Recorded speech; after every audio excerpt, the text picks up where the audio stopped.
নমস্কার বন্ধুরা, আজকের গন্তব্য একটু অন্যরকম। আধুনিকতার ভিড়ে আমরা যখন শান্তি খুঁজি, তখন এই প্রাচীন মন্দিরগুলোই আমাদের আশ্রয়।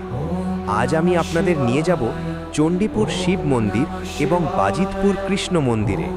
আমাদের প্রথম স্টপ চণ্ডীপুর শিব মন্দির। এই মন্দিরের শান্ত পরিবেশ আর কারুকার্য আপনাকে মুগ্ধ করবেই।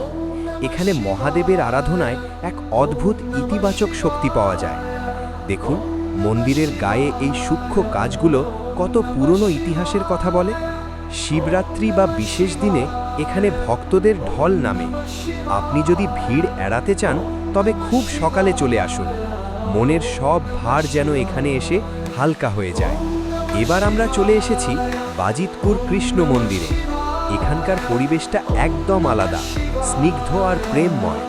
রাধাকৃষ্ণের এই রূপ দেখলে চোখ জুড়িয়ে যায়। ভক্তদের ভজন আর ধূপের গন্ধে চারপাশটা যেন এক স্বর্গীয় রূপ নেয়। বাজিতপুরের এই মন্দিরে এলে প্রসাদ নিতে ভুলবেন না। এখানকার নিয়মনিষ্ঠা আর ভক্তি সত্যি শেখার মতো।